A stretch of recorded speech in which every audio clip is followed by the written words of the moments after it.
अस्सलाम वालेकुम students, hope so everyone will be fine. अच्छा, मैं एक इम्पोर्टेंट छोटा सा टॉपिक है लेकिन इम्पोर्टेंट है एमसीक्यूज़ के हवाले से कि teaching approaches, strategies, methods, techniques and tactics होती क्या हैं। इसके हवाले से एमसीक्यूज़ कई बार पूछा गया है। एपीएससी के फेवरेट एमसीक्यूज़ हैं इससे रिलेवेंट, तो हम इसको डिस्कस करते हैं कि ये है क्या चीज़। अच्छा, डिफरेंट अप्रोचेस एंड मेथड्स के बारे में एक चाइनीज़ प्रोवर्ब भी है, 1,000 टीचर्स 1,000 मेथड्स। जितने टीचर्स होंगे इतने ही ज़्यादा मेथड्स होंगे। लाजमी सी बात है, हर टीचर एक पर्टिकुलर मेथड, अपने एक पर्टिकुलर वे होता है कि transmit the information to next person. Introduction, हम पहले टीचिंग अप्रोच है क्या उसको डिस्कस करेंगे। टीचिंग अप्रोच कहता है कि it is set of principles, beliefs और आइडियाज़। पहले मैं इनको डिस्क्राइब करूँगा, डिफ़ाइन करूँगा, एक्सप्लेन करूँगा, उसके बाद मैं एमसीक्यूज़ किस तरीके से पूछते हैं उन चीज़ों को बयान करूँगा। अच्छा, टीचिंग अप्रोच कहता है कि it is a set of principles, beliefs और ideas about the nature of learning which is translated into the classroom. ये कुछ प्रिंसिपल्स, सेट ऑफ प्रिंसिपल्स होते हैं, बिलीव्स होते हैं, आइडियाज़ होते हैं, जो आपकी अब लर्निंग किस नेचर की होनी चाहिए उसके बारे में आप सेट करते हैं। अपने क्लासरूम में किस नेचर की लर्निंग होगी उसके बारे में कुछ बिलीव्स, कुछ प्रिंसिपल जो है वो सेट करते हैं, उसको अप्रोच कहते हैं। फिर स्ट्रेटजी है क्या? It is a long term plan of action. एक लॉन्ग टर्म जो है वो प्लान ऑफ एक्शन होता है, design to achieve a particular goal. कोई गोल जो सेट किए हुए हैं, ऑब्जेक्टिव जो सेट किए हुए हैं, उसको अचीव करने के लिए एक लॉन्ग टर्म प्लानिंग होती है, उसको स्ट्रेटजी कहते हैं। टीचिंग मेथड क्या है? It is a systematic way of doing something. ये किसी एक सिस्टमेटिक वे में किसी चीज़ को करने का नाम है method. It implies on orderly logical arrangement of steps. It is more procedural. ये एक मखसूस मेथड होता है जिसमें स्टेप्स फॉलो होती है, जिसमें एक सिस्टमेटिक वे में जाके चीज़ों को कंक्लूड किया जाता है, उसको मेथड कहते हैं। एंड टीचिंग टेक्निक्स क्या होती हैं? It is a well defined procedure use to accomplish a specific activity or task। ये एक वेल डिफाइंड प्रोसीजर होता है जिसको यूज़ किया जाता है डिफरेंट एक्टिविटीज़ और टास्क को एकम्प्लिश करने के लिए, कंप्लीट करने के लिए। ये चार जो आपके टर्मिनोलॉजीज़ हैं, जो टर्म्स हैं, ये याद रखें। एमसीक्यूज़ ये आता है कि which one is broader in scope या which one is narrow in scope. सबसे पहले याद रखें अप्रोच आती है। अप्रोच के अंडर अम्ब्रेला में आपकी स्ट्रेटजी आती है। उस स्ट्रेटजी के अंडर आपका मेथड आता है। उस मेथड के अंडर आपकी टेक्निक आती है। मैंने इसी हिसाब से सीक्वेंस में रखा हुआ है। और टेक्टिक्स भी है। वो टेक्टिक्स और टेक्निक्स तकरीबन वो हैं, टेक्टिक्स से उसके अंदर ही आती हैं। अप्रोच ये होती है कि आप किस टाइप की अप्रोच यूज़ करते हैं टीचिंग लर्निंग प्रोसेस में। वो कहते हैं ना, आप किस नेचर का आप रखना चाहते हैं, एक ब्रॉडर टर्म में यूज़ होती है ये। आप वहाँ पे सेट ऑफ बिलीव्स कुछ किस टाइप के होने चाहिए, आपके जो बिलीव्स हैं और प्रिंसिपल्स, उसकी उसकी बात करते हैं। उसके अंदर थोड़ा आते हैं तो फिर स्ट्रेटजी कहते हैं हिकमत अमली को। आप किस तरीके से टीचिंग लर्निंग प्रोसेस को चलाना चाहते हैं, एक लॉन्ग टर्म प्लानिंग करते हैं। किस तरीके से आप उन गोल्स को अचीव करेंगे, एक पूरी हिकमत अमली बनाते हैं, उसको कहते हैं स्ट्रेटजी। ये अप्रोच के अंडर फिर सब उसमें उसके अंदर आती है। उसके बाद जब आप स्ट्रेटजी बनाते हैं कि मैं ऑब्जेक्टिव्स को इस तरीके से अचीव करूँगा, ये मैं इस तरीके से जाऊँगा, एक लॉन्ग टर्म प्लानिंग करते हो। फिर उसके बाद जो है ना, जो ऑब्जेक्टिव्स अचीव करने के लिए डिफरेंट जो लेक्चर्स देने हैं, जो टॉपिक्स पे डिलीवर करने हैं लेक्चर्स, उनके लिए आप टीचिंग मेथड्स को सिलेक्ट करते हो। अब टीचिंग स्ट्रेटजी में बहुत सारे मेथड भी आ सकते हैं। उस क्योंकि आप उस वक्त सेट करते हैं जो ऑब्जेक्टिव्स, जो गोल अचीव करना है उसके लिए कि ये टॉपिक इस तरीके से, इस मेथड के थ्रू इस तरीके से मैं अचीव कर लूँगा। उसी को कहते हैं लॉन्ग टर्म प्लानिंग। वहाँ पे आप प्लानिंग करते हैं, ये कंटेंट, ये टॉपिक इस मेथड के साथ सूट करता है, इस मेथड के साथ इसका बेस्ट रिज़ल्ट आ सकता है, बच्चे जल्दी अंडरस्टैंड कर सकेंगे, सही से उसकी समझ में आएगी। और आप जो ये सेटिंग करते हैं ना, जो प्लानिंग करते हैं, वो स्ट्रेटजी कहलाती है। लेकिन जो टॉपिक सिलेक्ट करने के बाद पढ़ाने जाते हो और उस वक्त आप एक मेथड यूज़ करते हो, वो एक मखसूस फिक्स जो है प्रोसीजर यूज़ करते हो, सिस्टमेटिक वे में उसको डिलीवर करते हो और कंक्लूजन तक पहुंचते हो, वो मेथड कहलाता है। मेथड स्ट्रेटजी के अंदर आता है, ब्रॉडर जो है वो स्ट्रेटजी है। उसके बाद जो आपने मेथड तो सिलेक्ट किया, अब कोई टॉपिक पढ़ाने के लिए आप जो लेक्चर डिलीवर कर रहे हैं उस टॉपिक में, उस टॉपिक को कंप्लीट करने के लिए बीच में डिफरेंट टेक्निक्स यूज़ करेंगे। ये टेक्निक्स जो होती है ना उस मेथड के अंदर आती हैं।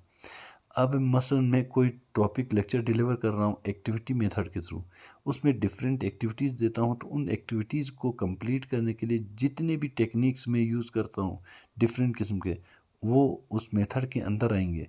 वो और जो टेक्निक्स यूज़ करके वो कंप्लीट करवा रहा था, वो एक्टिविटी पूरा एक जो है मेथड कहलाता है। मेथड के अंदर टेक्निक आती है, स्ट्रेटजी के अंदर मेथड आता है, अप्रोच के अंदर स्ट्रेटजी आती है। अब याद रखें, कभी कभार ऐसा भी होता है कि टीचिंग अप्रोच देते ही नहीं, आपसे पूछते हैं कि which one is broader in scope, teaching strategy, method, technique, none of these. उस वक्त आपने स्ट्रेटजी को रखना है। ये हायरार्की याद रखें, ये सीक्वेंस याद रखें, आपको एमसीक्यू जैसे भी दे दें आपको कन्फ्यूजन नहीं होगी। अब यहाँ पे देखें कुछ अप्रोचेज हैं, teacher centre, learner centre, subject matter. आप लोग इसको, ये अप्रोचेज हैं। आप जब भी मसलन कहीं पे टीचिंग लर्निंग करवाना चाहते हैं तो वहाँ पे डिसाइड करते हैं कि मैं पूरा टीचिंग लर्निंग सिस्टम जो है उसको लर्नर सेंटर रखूँगा। इससे बच्चों की लाइफ लॉन्ग लर्निंग होती है, उससे बच्चों की जो है वो लर्निंग बाय डूइंग के थ्रू जो है वो देरपा लर्निंग होती है। ये अप्रोचेज हैं जो आप एक वो सेट करते हैं, बिलीव्स और प्रिंसिपल्स। ये जितने भी यहाँ पे मेंशन है ना वो सारे देखिएगा, ये सारे लर्नर सेंटर और इंटरेक्टिव, कंस्ट्रक्टिविस्ट और इंटीग्रेटेड, कोलैबोरेटिव, डायरेक्ट, और जितने भी ये हैं टीचर डोमिनेटेड और बैंकिंग अप्रोच, जो डिसिप्लिन, ये सारे जो हैं वो क्या हैं, अप्रोचेस हैं, टीचिंग अप्रोचेस। अब यहाँ पे फर्दर इसको एक्सप्लेन किया गया है कि टीचर सेंटर अप्रोच है क्या। The teacher is perceive to be the only reliable source of information in contrast to the learner centre approach. Teacher centre में टीचर को ही फोकस किया जाता है, एक्टिव रोल जो प्ले करता है वो टीचर ही करता है, ऑल इन ऑल टीचर ही होता है। वो उसकी मर्ज़ी है, वो जो भी करे, और उसको ऐसे परसीव किया जाता है कि सब कुछ जो है वो टीचर ही है, इंफॉर्मेशन का सोर्स जो है। तो उसमें टीचर सेंटर में सारा रोल जो है वो प्ले टीचर ही करता है। लर्नर सेंटर में होता क्या है, in which it is premised on the belief that a learner is also an important resource because she too knows something and is therefore capable of sharing something। इसमें learner को focus किया जाता है कि असल में तो जो चीज़ सीखना चाह रहा है वो लर्नर सीखना चाह रहा है, तो हम लर्नर को ही उसको ज़्यादा प्रेफरेंस देंगे कि वो कुछ शेयर करना चाहे, वो कुछ सीखना चाहे। इसमें जो भी जितनी भी इम्पोर्टेंस दी जाती है ना वो लर्नर को दी जाती है। उसके बाद एक और अप्रोच है कि subject matter approach, subject matter centre approach, या इसको कंटेंट अप्रोच भी कहते हैं। इसमें जितना भी आपका जो सब्जेक्ट मैटर है वो gains primacy over that of the learner.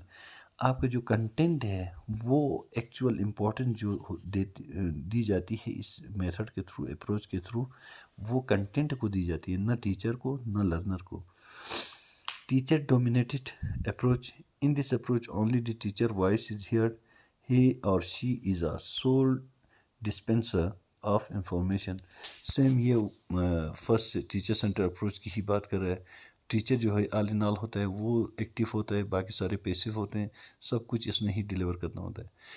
Interactive approach, in this approach N interactive classroom will have more student talk and less teacher talk.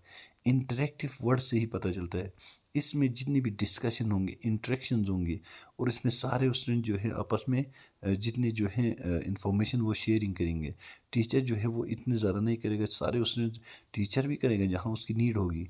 Students are given the opportunity to interact with teacher and with other students. Student जो हैं उसको opportunity दी जाती है कि वो अपने दूसरे student के साथ इंटरेक्ट करें और टीचर के साथ भी। अच्छा, कंस्ट्रक्टिविस्ट अप्रोच जो है वो क्या है, the students are expected to construct knowledge and meaning out of what they are taught by connecting them to prior experience. जो उनको पढ़ाया जाता है कंस्ट्रक्टिविज्म जो एक वो दी हुई है उससे निकला हुआ है कि नॉलेज को कंस्ट्रक्ट करना। अब वो कैसे करेंगे? जो उनको यहाँ पे जो है स्टूडेंट से ये एक्सपेक्ट किया जाता है कि वो नॉलेज को कंस्ट्रक्ट करेंगे, और किस तरीके से जो उनको पढ़ाया जाता है उसको जो उनकी प्रायर नॉलेज है पहले से जो एक उनके पास है इंफॉर्मेशन उसके साथ लिंक करके न्यू जो है इंफॉर्मेशन और नॉलेज को कंस्ट्रक्ट करेंगे। उस वहाँ पे उसको उस स्टूडेंट को ये एक्सपेक्ट किया जाता है और उस नॉलेज की कंस्ट्रक्शन पे फोकस किया जाता है। Banking approach, a teacher deposits knowledge into the empty mind of students for student to commit to memory, इसलिए इसको बैंकिंग अप्रोच कहा जाता है। Integrated approach, it makes the teacher connects what he or she teaches to other lessons of the same subject, interdisciplinary, or connects his or her lessons with other subjects, thus making his or her approach interdisciplinary and multidisciplinary। अच्छा, ये integrated करने आपस में एक दूसरे के साथ मर्ज करके जितने भी डिसिप्लिन्स हैं वो पढ़ाते हैं, वो उन सबको मिक्सअप करके उनको इसको फोकस किया जाता है, उनके कनेक्शंस को फोकस किया जाता है, मिक्सचर जो होता है वो उनको इंटीग्रेट करने को। अच्छा, डिसिप्लिनर अप्रोच उसमें it limits the teacher to discussing his or her lesson within the boundary of his or her subject. इसमें टीचर जो होता है वो लिमिट करता है कि सिर्फ मेरे टॉपिक से रिलेवेंट बात होगी, सिर्फ इससे कोई जो इनडायरेक्ट जो इससे लिंक करते हैं वो चीज़ें सारी जो हैं लिमिट की जाती है, बॉन्ड किया जाता है कि उनको डिस्कस नहीं करना होगा, हमने सिर्फ डिस्कस करना है अपनी एक जो लिमिटेड बाउंड्री है सब्जेक्ट की उसी के अंदर रहते हुए।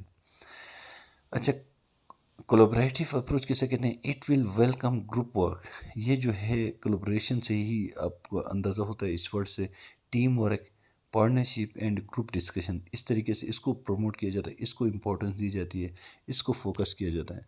अच्छा, इंडिविजुअली, अब इसमें इंडिविजुअल जो वर्ड है ना इससे ही पता चलता है, it wants the individual student to work by themselves, हर इंडिविजुअल जो है खुद से परफॉर्म करे और खुद से सीखे, इसमें इंडिविजुअल उस पर फोकस किया जाता है।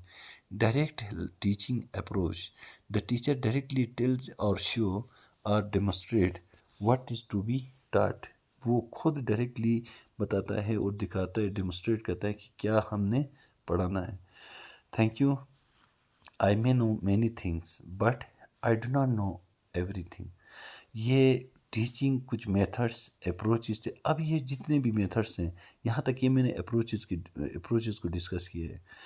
मेथड्स के ऊपर ऑलरेडी मैंने एक लेक्चर अपलोड किया हुआ है, पहले मैंने ऑलरेडी ये अप्रोचेस रहते थे और ये एक मोस्ट इम्पॉर्टेंट एमसीक्यूज आता था कि which one is broader in scope.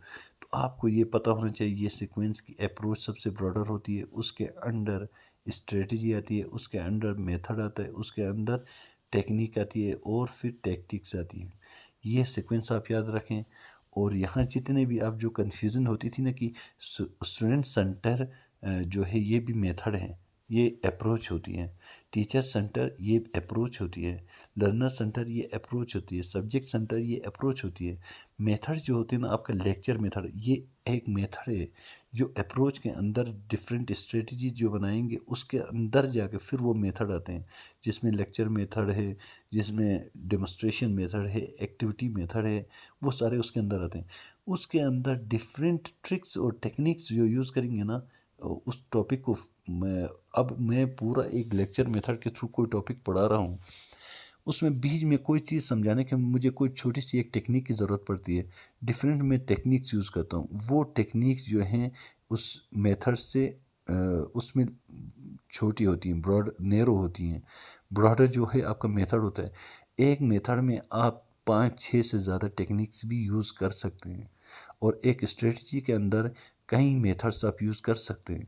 तो ये जो है ब्रॉडर जो है अप्रोच है, फिर स्ट्रेटजी है, फिर आपका मेथड है, फिर टेक्निक है और फिर आपकी टैक्टिक है।